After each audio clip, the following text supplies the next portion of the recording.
Bill Gates and his investments. By following the money, one gets to know a person. If I were to accept someone's advice, for instance in the area of vaccines, I would follow that person's money to see where he comes from. Does he have my best interests at heart?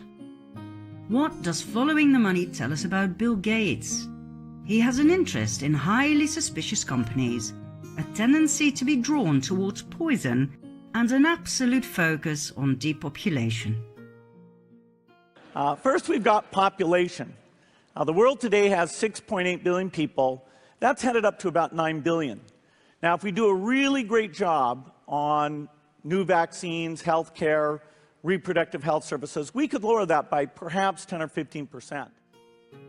Let's face it, a man who openly promotes reducing the world population in order to save the planet, telling the world vaccines can help achieve this goal, then promotes the same vaccines to save lives? Really? Make up your mind, Bill. Do you want to save human lives, or do you want to destroy them? You can't have it both ways. Follow the money and you will get to know the man behind it. We have seen GMOs, infected mosquitoes, tests on human guinea pigs in less developed countries, bioweapons, child trafficking and abuse on Epstein Island. Not a pretty picture, Bill. What else are you up to, The more we dove into the person Bill Gates, the more we were shocked and nauseated. Here are some more companies in which he heavily invested. They include many of the most criticized companies in the world for involvement in human rights abuses, labor abuses, environmental abuses, and tax avoidance. Big mining companies: Barrick Gold, BHP Billiton, Freeport McMoran, Glencore, Rio Tinto, Vedanta, and Vale, a Brazilian mining company that was voted with most contempt for the environment and human rights in the Public Eye Annual Awards. Agribusiness companies: Nestlé, Unilever, Archer Daniels Midland, Kraft, Mondelez International, chemical and pharmaceutical corporations, some of which we already mentioned, BASF, Dow Chemicals, GlaxoSmithKline, Novartis, and Pfizer.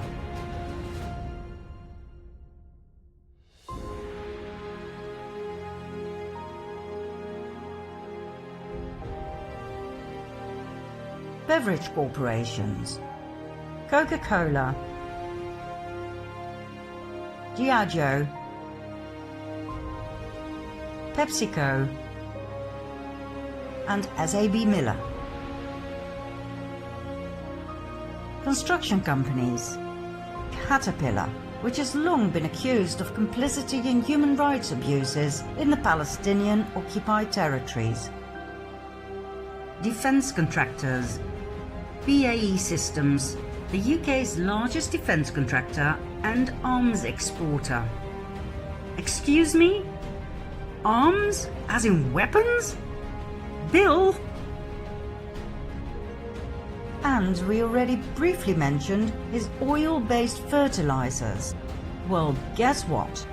The Bill and Melinda Gates Foundation Trust has a financial stake of $1.4 billion in fossil fuel companies such as BP and Anadarko Petroleum that was recently forced to pay a $5 billion environmental cleanup charge.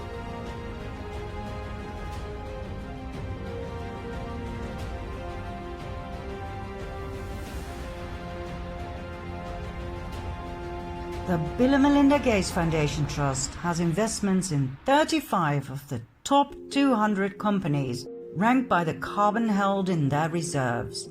These included coal giants, Anglo-American, BHP Billiton, Glencore Xstrata, and Peabody Energy, and the oil majors Shell,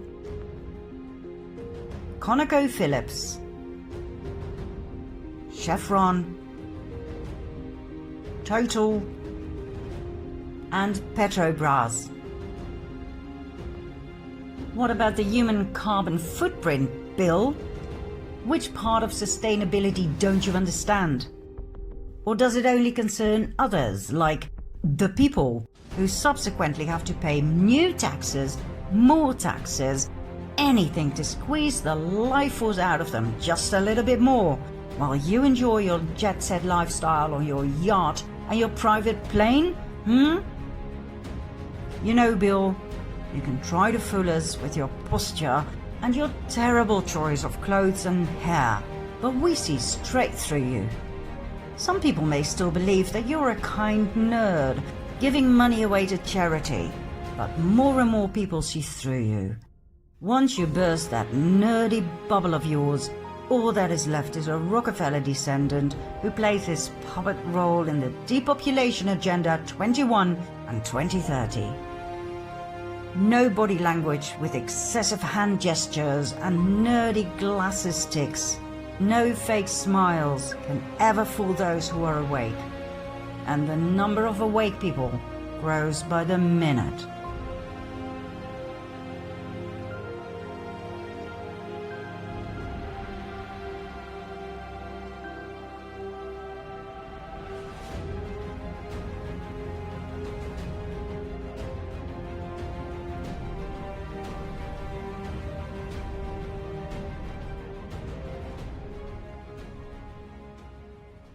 Now, in case you think you know all there is to know about Mr. Gates, he comes up with yet another marvel of a plan to spray millions of tons of dust into the stratosphere to stop global warming.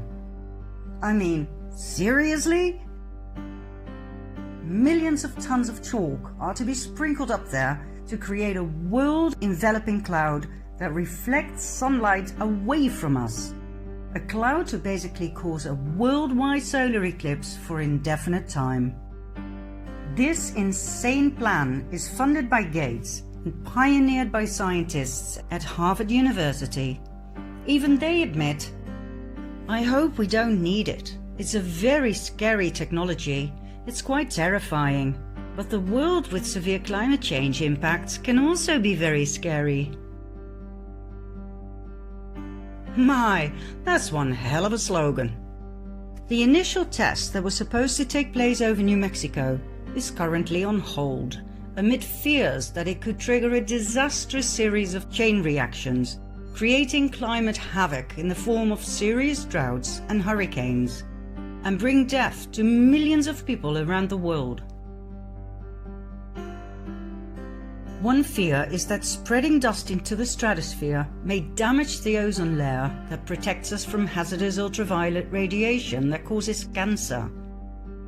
Climatologists are also concerned that the circulation of ocean currents that regulate our weather may be disrupted. This could unleash a global outbreak of events that might devastate farmland, wipe out entire species, and foster disease epidemics. I don't know what's worse, climate change or this plan. Obviously, Bill Gates is more interested in his technological experiments than in the safety of people. Oh, I almost forgot. He's into depopulating the planet. Well, what a marvelous side effect then, right, Bill? There's a few more things about Mr. Charity that we think you should know. In 2000, he set up Gavi, Global Alliance for Vaccines and Immunization, now called Gavi, the Vaccine Alliance. Not just that, he sponsored Gavi with no less than $4.44 billion. In addition, he pledged another $1.6 billion for 2021 to 25. Gavi has the power to decide the price for vaccines, which is always way too high according to critics, such as Doctors Without Borders. Like we heard Gates say in the previous episode, he has a 20-to-1 return on investment when it comes to vaccines. He makes astronomical profits in times of need. What a guy. On the board of Gavi are 4 permanent positions filled with representatives from the WHO, the Bill and Melinda Gates Foundation, UNICEF, and the World Bank. In 2018, Gavi donated $388 million to the WHO. Gates owns the Vaccine Alliance just like he owns the WHO. He is everywhere. He decides what happens within Gavi and which decisions are made. When Gates wants a global lockdown, there will be a global lockdown. If he wants a digital certificate to prove immunity, there will be a digital certificate to prove immunity. Mandatory. If he wants the entire world to be vaccinated, the entire world will be vaccinated. Mandatory. He is way more powerful than our presidents. Make no mistake.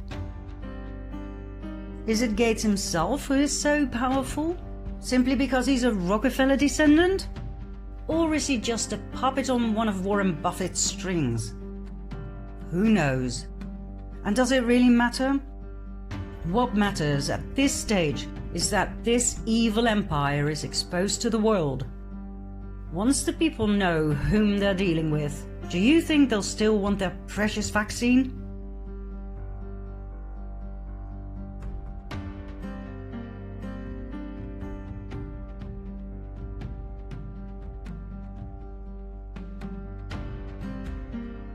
In April 2020, President Trump announced stopping the financing of the WHO. Instead, he gave the money to Gavi. Many people were shocked by this action. How could he sponsor Big Pharma? Trump has always been openly opposed against the pharmaceutical industry.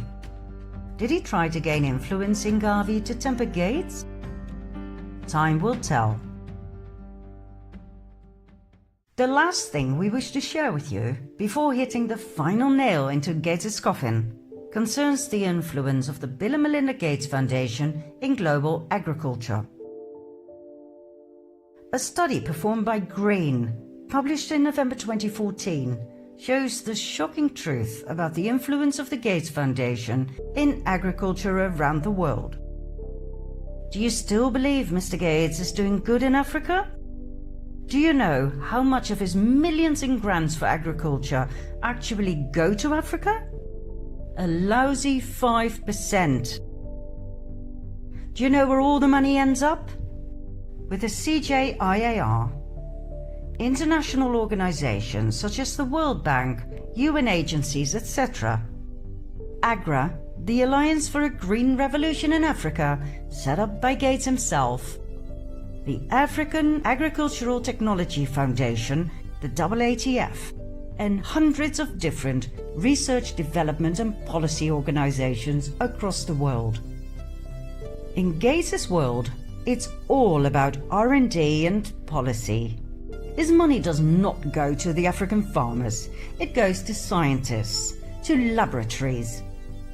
Gates' tools, AGRA and the AATF, make sure that the technologies that come rolling out of the labs get into the fields of the African farmers without them having a say in it. Not only that, as if it weren't bad enough, Gates' money for agriculture does not go to Africa, where it's badly needed. No, Gates wouldn't be Gates if he didn't favor the rich countries. By far the main recipient country is the US, followed by the UK, Germany, and the Netherlands.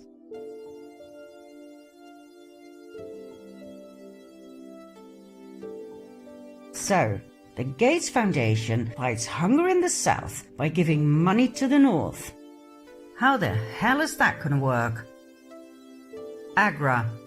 When we hear Alliance for a Green Revolution in Africa, we think irrigation projects, clean water, Greenfields. Forget it. Agra's and Gates' promise to double productivity and incomes by 2020 for 30 million small-scale farming households, while reducing food insecurity by half in 20 countries, has failed miserably. Why? Because that was never the aim. 15 years after Gates set up Agra, together with the Rockefeller Foundation, the only one who has been reaping the benefits is Gates himself. The number of Africans suffering extreme hunger has increased by 30% to 131 million people in the 13 countries Agra focuses on. The African biodiversity has been replaced by monoculture, mostly corn, and farmers who failed to switch to corn were fined by their governments. Crop diversity has been sacrificed in the name of technological advance. As a result, farmers have become more and more dependent on help from Agra and their government to survive. Monocropping and the disappearance of nutrient crops such as agave and sweet potatoes have made the farmers most vulnerable to climate change and droughts. It has ruined their diet diversity and it has exhausted their land. Agra's money went to African governments, which in turn gave subsidies to the farmers if they did exactly what Agra and thus Bill Gates told them to do: buy high-tech seeds and chemicals sold by US corporations, in which Gates has shares. The seeds are expensive hybrid seeds that the farmers have to buy each and every year.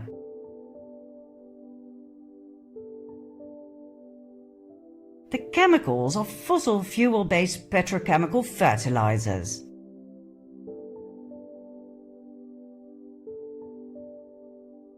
What happened to Gates' big mouth about sustainability and saving the planet? The fertilizers are very expensive. Most farmers don't sell enough corn to earn those expenses back. One bad harvest and they are all left with debts and despair.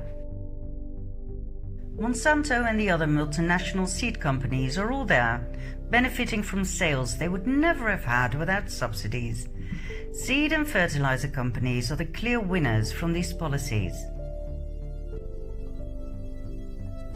By pushing his beloved technology down the throats of African farmers, Gates didn't exactly help them. He abused them and drove many to suicide.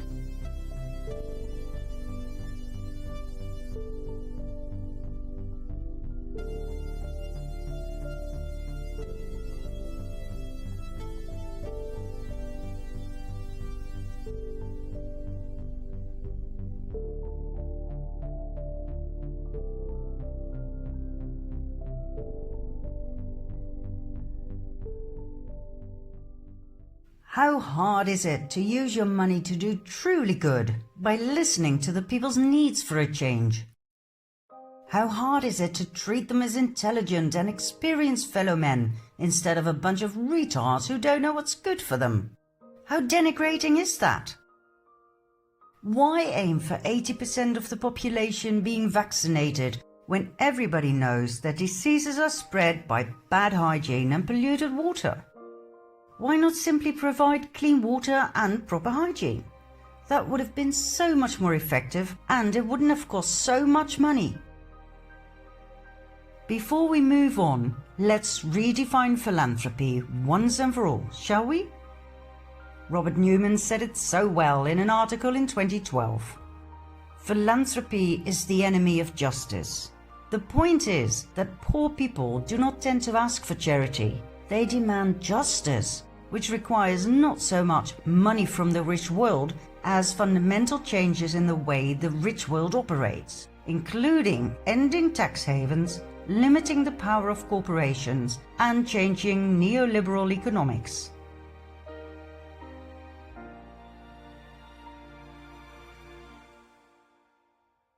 Philanthropy is not pushing your agenda down other people's throats. It is not giving funds, means or material to people who didn't ask for it.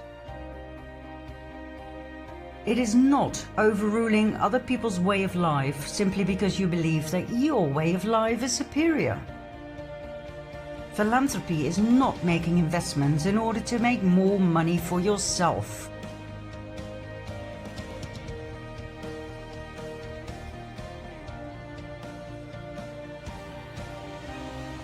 Philanthropy is the opposite of what is described in Agenda 21 and 2030.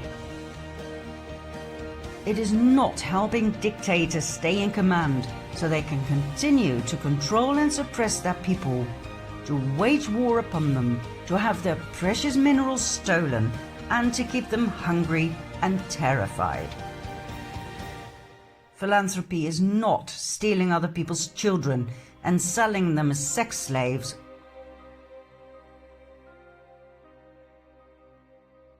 What is philanthropy? It is helping your fellow man.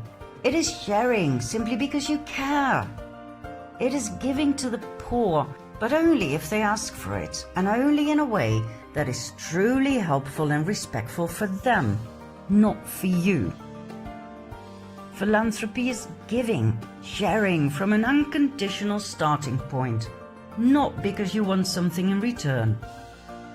Philanthropy comes from the heart, not from reason nor technology. It is giving, sharing, because you truly want to make this world a better place. Bill Gates has other priorities than doing good. He has spread his tentacles of power into every corner of the world. Do you think you've seen it all? Well, let me be quiet for a while so you can fully grasp the extent to which Gates is indeed omnipresent.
Do you see the whole picture yet?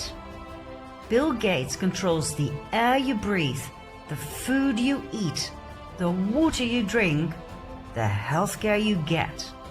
He controls your life from the cradle to the grave. Do you wish to see the final nail in his coffin? Then let's move along to part 12.